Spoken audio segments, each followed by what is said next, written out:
All right, friends, good morning. I'm not going to disrupt your conversation time too much because I'm going to actually send you into more conversation real quick. So we're going to start this morning with a little bit of just take about 5 minutes to have a little preliminary conversation before we get into the teaching. And then you can kind of come back to those groups for our discussion later. So let's pick some groups of get around you, around 4 or 5 people. And here's what we're going to chat about. Share an example of a time that you were part of a team of some kind, and things either went pretty well or pretty poorly. This could be a sports team, you could be thinking about a work team, a project in the community you were a part of. And if things went well, why do you think that was? Or if things felt like they really did not work well, why might that have been the case? Okay, so that's what we're starting with. I think everyone here knows each other, but if you don't, obviously introduce yourselves, and then we'll go ahead and chat about teams. Okay, for about 5 minutes or so. All right, friends. Some good little chats. Find some places where people felt like they were connecting with ideas or experiences that resonate. Good. I decided to kick things off this morning with this conversation because today we're starting a new teaching series that I'm calling Let's Collab. And in it, I'll be helping us turn our focus to another of the priorities that we've named for Haven in this season, growing in collaboration. So what do I mean by that? Well, my hope is that as we continue to nurture our community and grow in different ways, we're bringing more awareness to how our community functions collectively and thrives when there are a variety of people living into their gifts and serving in ways that bring life. I've said it before, and I feel it perhaps more strongly than ever. This Haven Project was never meant to be the Leah show. It's not just about what I can bring or produce for folks to experience and receive. I may have particular things to contribute, but so do each of you. And the hope and possibility of Haven is not that I or any single one of us can cultivate a safe space for a diverse group of people to connect and grow in relationship with God, the God we see in the Jesus tradition. The hope is that we can do that together. We create safe space. We grow in honoring the differences between us and the way those differences enrich our understanding of our Creator. I am not Haven. We are, right? And I think in a sense we've long had this aspiration to work collectively, to be Haven communally, and in some ways we certainly have, but there's still a lot of work to be done to grow in discerning together and living into what it means for each of us to live and operate in a more collaborative, collective way. And no doubt there are many challenges to that ideal. Our Western, individualistic, capitalist, dominant culture, I think, often resists it. We're told to take care of our own, to focus first and foremost on our personal needs and perhaps the needs of our immediate households, our partners, maybe our kids if we have them. And our time and our resources and so on are often organized around these responsibilities. We may feel the pressure of these responsibilities heavily, feel the weight of them, fear that to expand our circle of concern outside of our own immediate sphere means failing to meet those pressing needs. But what we might miss in staying hyper-focused on our own little circles, is everything okay? Okay. All right. Is that this isn't the only way to organize life. Just because it's the culturally dominant way doesn't make it the best way. Growing in collaboration isn't just about the way we organize our time on Sundays even. It should include that, sure, but growing in collaboration also means just growing in the ways we can do life together. So I think the challenge of collaboration might actually feel different for different ones of us, depending on a variety of factors, including our own proximity to various sources of social power. So, to reflect on this challenge, and perhaps what the first step might be in meeting it together, I'm going to invite us to look at a story today that comes from the Hebrew Bible. And I'll be exploring this whole thing I just said about social power as we go. So if you kind of aren't sure what you're tracking, that's okay. This is a story that I think speaks to some of the challenge of working collaboratively, but also perhaps to the benefit of it, as well as the way I think the divine is present as we can lean into that collective spirit. So, with that in mind, I'm going to invite us to consider a story that you may or may not know that's found in the 5th chapter of the book of 2nd Kings, back in the Hebrew Bible. Okay, so some background context on our story. The story takes place in the period of the Hebrew Bible in which the nation of Israel has been divided into two different kingdoms. There's the northern kingdom that retains the name Israel. They have one king. And then the southern kingdom is called Judah. The north of Israel is a neighboring nation called the Kingdom of Aram at this time. Aram, later known as Syria, has more military strength than Israel. It's essentially kind of oppressing its southern neighbor. But their power over Israel is not at this point absolute. So they haven't been able to conquer. They haven't been able to fully occupy Israel. Israel still has their own king. But the Arameans are keeping the Israelites on their toes. Along the northern border of Israel, the southern border of Aram, Aram has been victorious in a number of raids where these small bands of warriors from Aram come in and plunder the Israelites, capturing goods, money, even people that they can use as slaves, servants. And then they get out before the Israel army is able to respond. And this is the setting for the story that we're going to look at in 2 Kings 5. So I'll read the story. You're welcome to read along as it's projected if you like. So Naaman, commander of the army of the king of Aram, was a great man and in high favor with his master, because by him the Lord had given victory to Aram. The man, though a mighty warrior, suffered from a skin disease. Now the Arameans on one of their raids had taken a young girl captive from the land of Israel, and she served Naaman's wife. And she said to her mistress, "If only my lord were with the prophet who is in Samaria, he would cure him of his skin disease." So Naaman went in and told his lord just what the girl from the land of Israel had said. And the king of Aram said, "Go then, and I will send along a letter to the king of Israel." And he went, taking with him 10 talents of silver, 6,000 shekels of gold, and 10 sets of garments. He brought the letter to the king of Israel, which read, "When this letter reaches you, know that I have sent to you my servant Naaman, that you may cure him of his skin disease." When the king of Israel read the letter, he tore his clothes and said, "Am I God to give death or life, that this man sends word to me to cure a man of his skin disease? Just look and see how he's trying to pick a quarrel with me." But when Elisha, the man of God, heard that the king of Israel had torn his clothes, he sent a message to the king. "Why have you torn your clothes? Let him come to me, that he may learn that there is a prophet in Israel." Okay, so we're going to stop there for a moment just to make sure we're all tracking. So the narrator has introduced us to a few characters so far. We have the primary person we're following, this military commander from the kingdom north of Israel, Naaman. And the story presents him as this tough war hero in many respects, but with one challenging problem that all of his toughness cannot alleviate. He has a skin disease.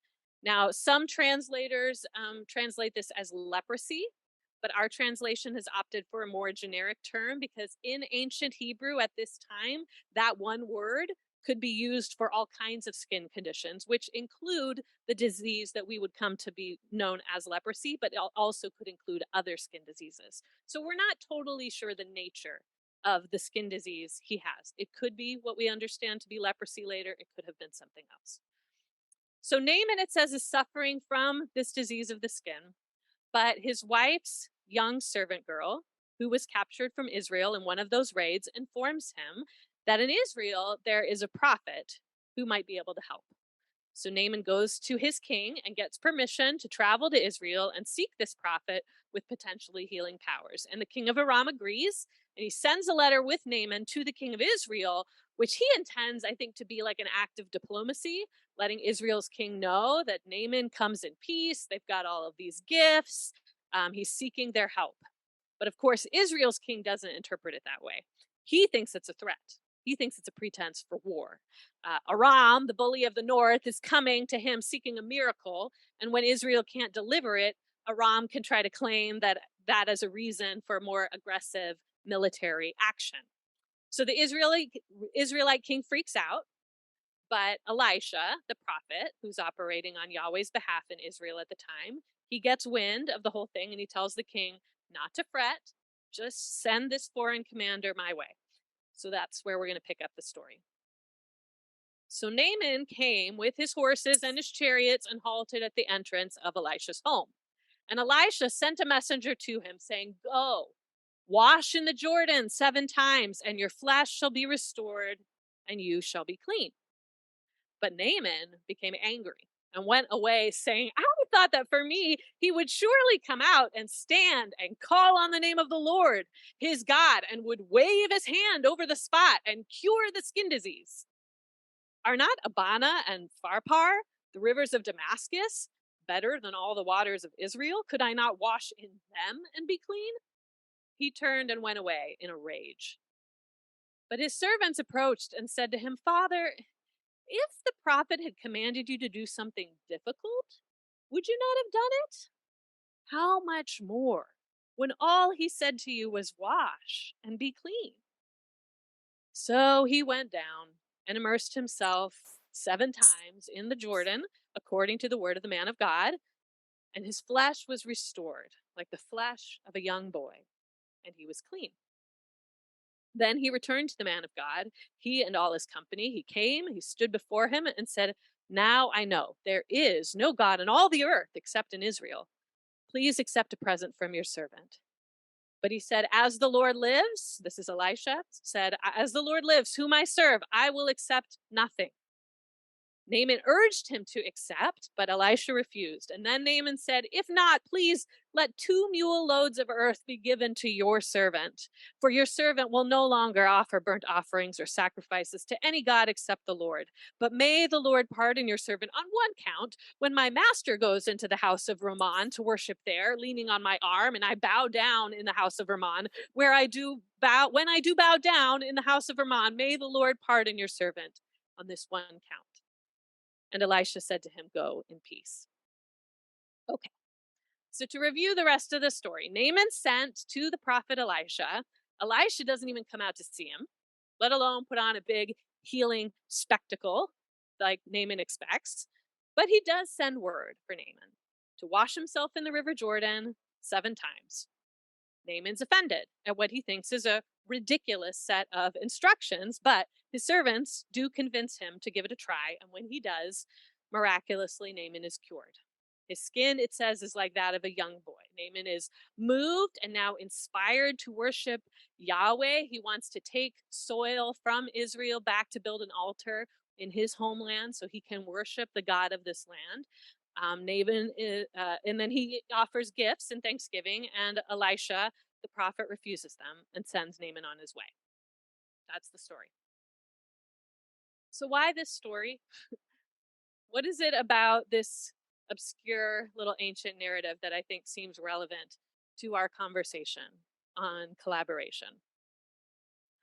Well, I share this story because I think it illustrates one foundational truth about living more fully into collaboration that we would do well to note. And I'd summarize that truth this way: collaboration begins with humility, requiring the humbling of those with power. Collaboration begins with humility, requiring the humbling, particularly, of those with power. So to me, this story at its heart is not about a miraculous healing of a physical ailment or the conversion of a foreigner to faith in Yahweh, though many have interpreted it in both of those ways. through the generations. But what this story speaks to me more significantly about is the experience of being humbled and how the experience of humbling can actually open up new insights, new ways of relating to others, new experiences of the divine that can make genuine collaboration with others a real possibility in a way it wasn't before. So, the central character of our narrative is Naaman. The storyteller has us follow his journey. But if we see his journey as being simply about going from physically diseased to cured, or from a pagan, use that potential term, to a worshiper of Yahweh, I think we miss perhaps the way the story can function most helpfully and most justly. Naaman must become humbled to participate in the collaborative divine work happening in his midst. The mighty warrior, the proud, powerful, strong man must submit to those his culture says have less power than he does. He must follow their lead. He must engage in ways he never would have imagined. The great and powerful man must become like a young boy. Now, I don't think any of us are military commanders. We may be far from macho embodiments of toxic masculinity, but each of us, to varying degrees, likely has some elements of social power in our world. All of us, as Westerners living in the Bay Area, just that alone means we have privileges relative to much of the world. And then there are the various parts of our own intersectional identities that confer on us varying degrees of social power. This could be based on our race, our level of education, our income, our able-bodiedness, our sexual identities, our gender, and so on. In whatever areas we too hold some form of power, I think this story invites us to consider what it might mean to be humbled in that area. So, what do I mean specifically? How does being humbled show up in this story? I'm going to pull out a few different elements that seem to me to be an important part of getting humble that are touched on in this story. And I invite you to consider how they function for Naaman and also how they might function for each of us. So the first one is this: getting humble can include listening to perspectives that challenge our own. Listening to perspectives that challenge our own. So the story starts with the actions of someone who's presented by the storyteller in stark contrast to the character the narrator is focusing on. You see, Naaman, the text tells us, is great and large. It uses these big, big words. He's a man of power in a patriarchal world, but his healing experience would not have happened had it not been for the words of someone at the very far other end of the social ladder. An unnamed, small, young servant girl. Those are the words they use to describe her. A small, young girl, servant, slave from Israel. Our storyteller doesn't even give her a name, but is the courage of this girl to speak with care to those who hold much more power over her and tell them what she knows that propels the whole thing forward. Everything else that happens because she shares her insight about that prophet in Israel. And this is the first challenging perspective Naaman must hear: that the neighboring nation he's been bullying may hold the power to cure him. That the girl he probably abducted for his wife may know more about how he can be cured than he does. But this isn't the only challenging perspective Naaman's invited to consider. Throughout the story, we continue to see Naaman wrestling with points of view that are different than his own, having to attend to the voices of those who hold less social power than he does. So Elisha the prophet does not present himself in ways that would conform to ancient cultural expectations of strength and masculinity, which are clearly very important to Naaman. Whereas the work of men in this time was understood to take place outside of the home, Elisha remains indoors, generally understood to be the sphere of the less socially respected females.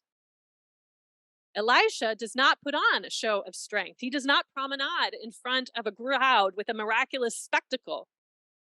Rather, he sends word from inside his home for Naaman to wash himself. He gives a messenger the task of delivering the prescription, forcing Naaman to hear the instructions from the servant of an Israelite prophet, someone he's likely to feel is several social rungs beneath him. And when he's angered by the prescription, it's again the courageous words of his own servants that convinces Naaman to give Elisha's treatment a try. Though Naaman resists it, throughout the narrative, he only experiences help when he's willing to listen to voices that speak with the wisdom of those who live with less social power, perspectives that at times challenge his own understanding. So, though our cultural context is certainly very different, today we too can see plenty of examples, I think, of people who hold, hey, welcome, people who hold social power because they are a part of a dominant social majority feeling threatened by alternative perspectives and reacting defensively instead of opening themselves up with curiosity to the challenging view. I'm going to say that again. I think in our cultural context, we have plenty of examples right now of folks who are part of a dominant social majority feeling threatened when alternative perspectives are offered and potentially reacting defensively instead of being open to the new voice, to the challenging view. Many of the fights happening around the country about what can be taught in our schools, I think, come from this place of feeling threatened by perspectives that challenge the dominant view, whether they be perspectives about race, about sexual identity, about gender. So books are being banned, curriculum shaped out of fear of these alternative perspectives instead of welcoming the expansive understanding that they might bring. Right? Track him? And it's against this cultural backdrop, that all happening outside of our little community, but it's in that world that we at Haven are trying to cultivate some sort of countercultural space that can hold safety and diversity, believing Jesus is in the midst of it as we do. But for this to be a real possibility, it means we must continually be doing the work collectively of both supporting and empowering folks who experience marginalization in our social reality to speak their truth, like the young girl, while those who come from places of more relative social power are encouraged to listen with curiosity, a desire to learn, particularly from perspectives that might challenge their social norms. It's not easy work. It's not fast work.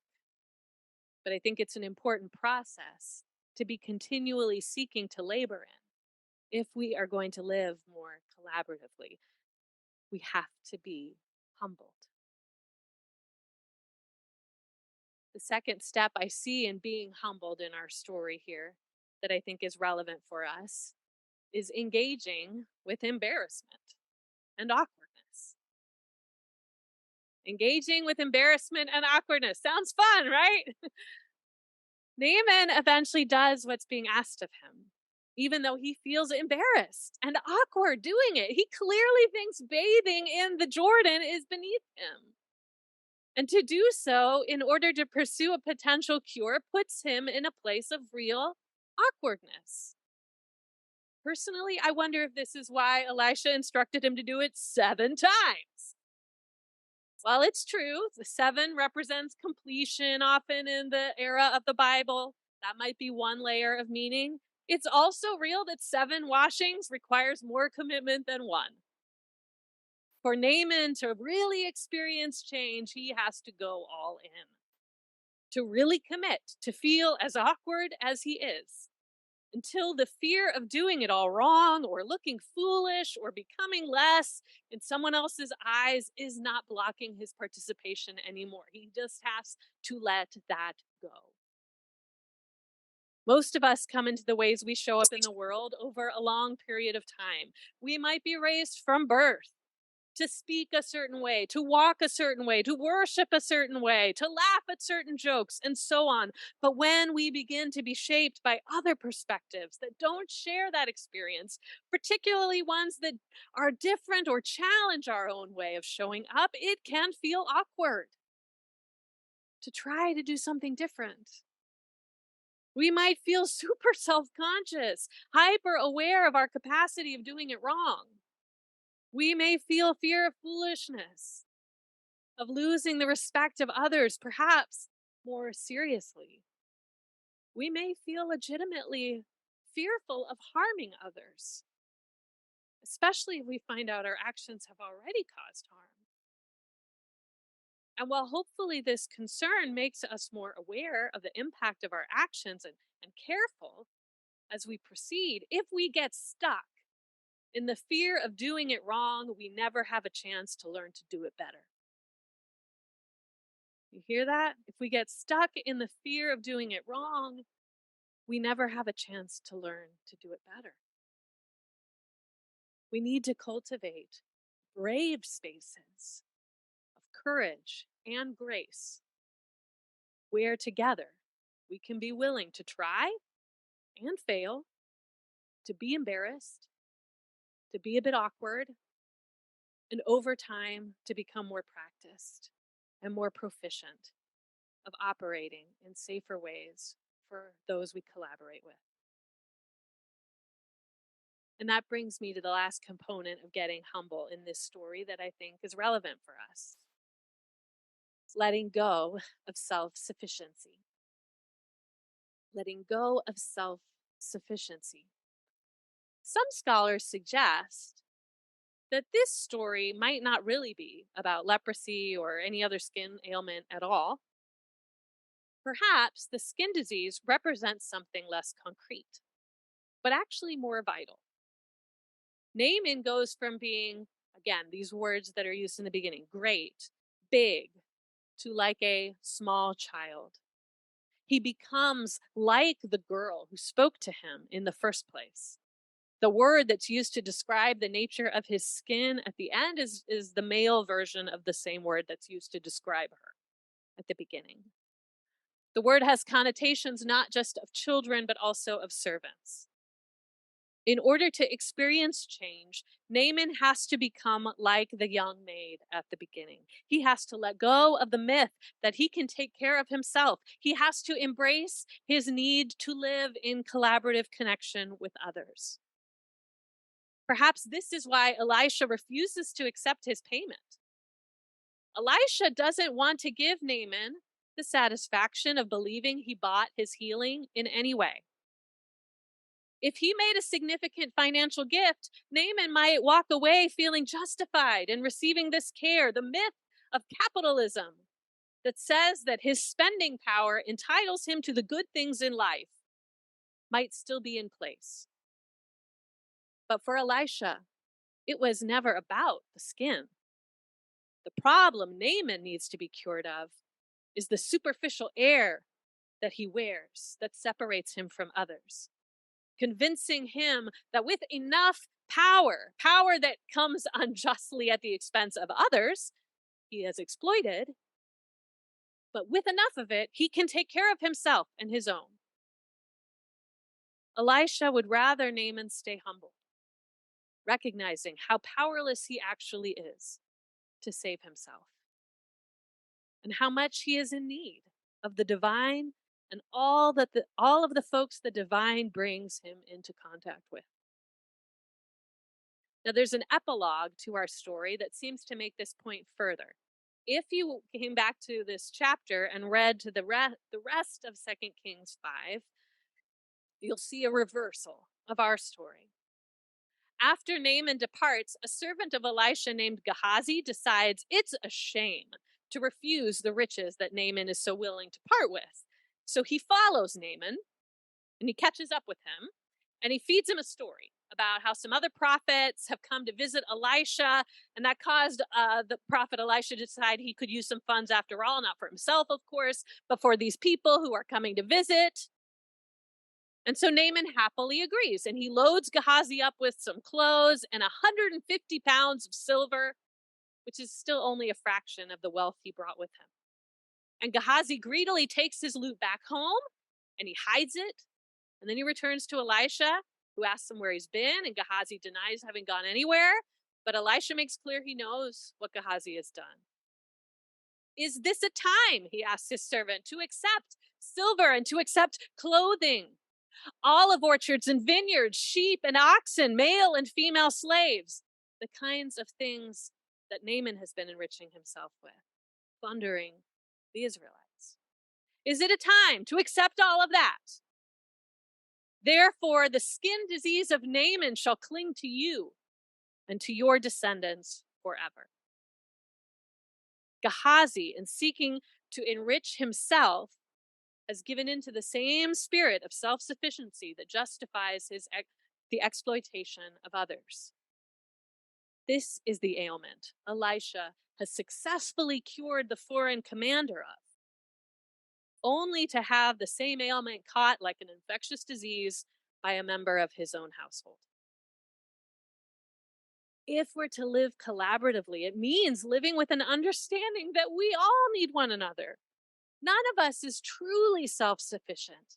The self-sufficiency that lies at the heart of our contemporary idols, the idols of white supremacy and patriarchy and capitalism and ableism, that harms all of us. That myth of self-sufficiency isolates us and makes it think it's only on us alone to make our own destiny. Or maybe that God helps them who help themselves. What this story and the whole life and ministry of Jesus point us to is the path to freedom and connection with the divine and one another comes through humility and comes through honoring our need of one another. Amen? So I want to end by sharing something personal about the ways that the insights of this story are connected to my own journey and the ways I'm trying to grow as a leader and a follower of Jesus in this season. So it's been about a year since I returned from sabbatical, and truthfully, this past year has been tougher than I was expecting. I came back hopeful for the next season of building community together, eager to hear what Haven had been learning as a community during that time. The theme of collaboration came up quickly. I was excited to hear about how this community had collaboratively cared for one another and held the Haven space in that season. And I hoped that that collaborative spirit would continue going forward and that I could be a part of helping foster that work. And while that has been happening to some degree, sometimes in quite beautiful and unexpected ways, some of us at the camping trip, I think, saw a glimpse of that. There have been other experiences that have felt discouraging and even painful. Since the beginning of this year, I think you all know, we've lost two of our most central leaders, women of color in leadership. And I miss their voices in our community, and I still grieve the losses, just like I know many of you do. Even as I also honor and celebrate them naming and pursuing what they need in this season, which I do. Each of these women had their own reasons for moving on, some of which are quite personal to them. But their departures also must bring up real questions about our community's capacity to live fully into our values of inclusivity and justice, of creating safe space for a diverse group of people unto Jesus.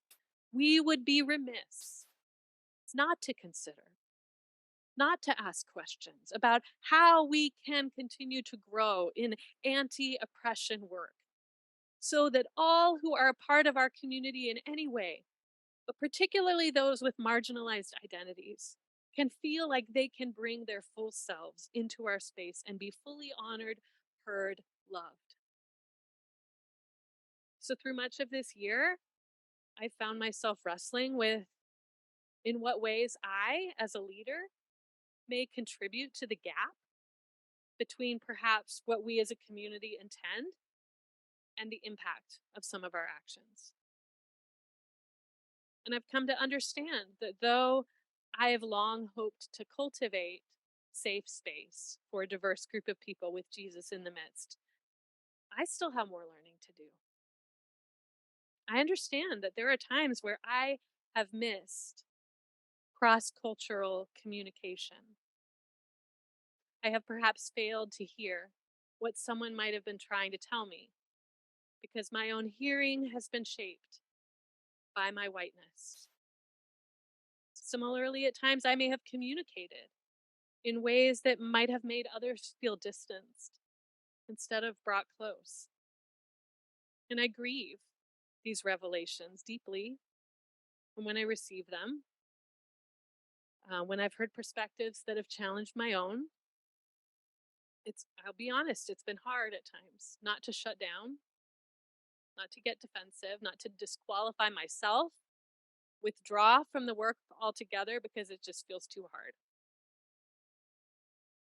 But I don't believe that is the heart of the divine, to let me cancel myself because I've made mistakes.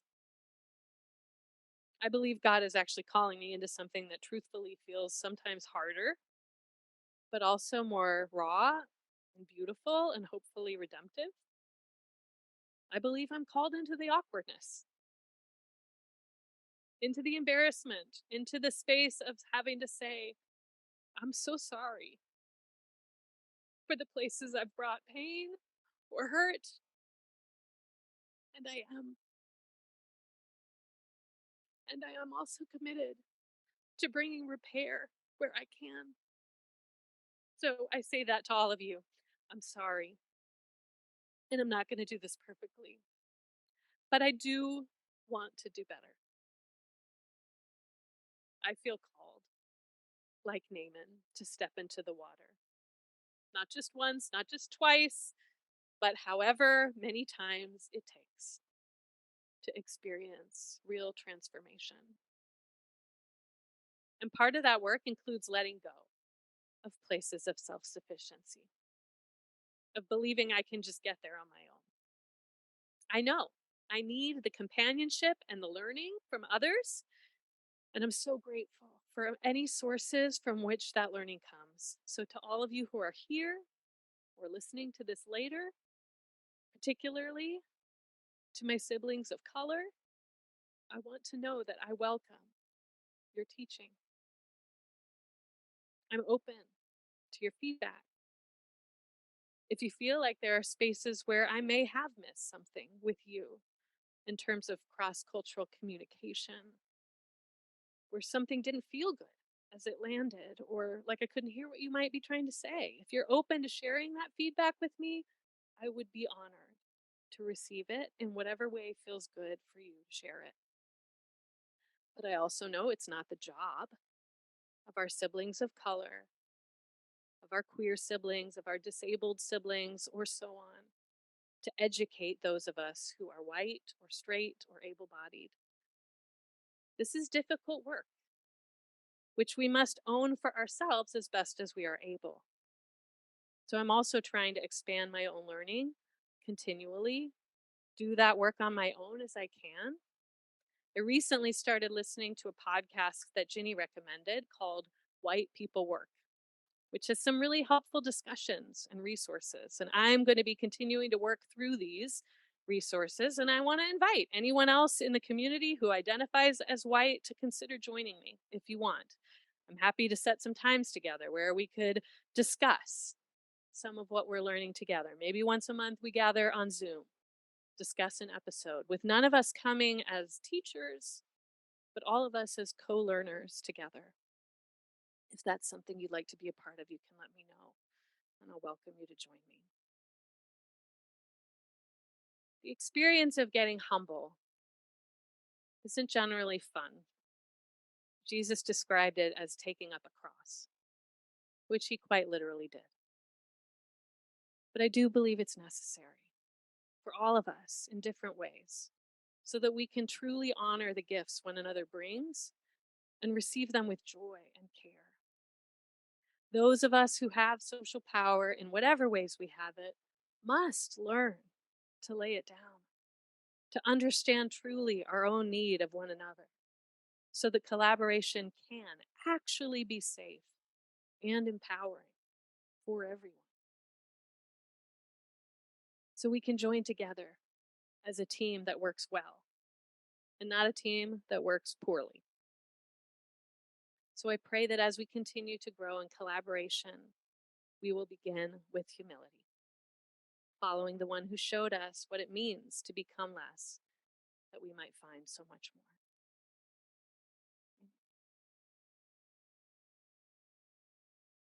All right, I'm going to pray for us and then we'll get back into our groups for a little more discussion. God, I thank you that you are a God of grace and love, that you are a God who graciously calls us into the work of being humbled, because you know it actually also brings freedom.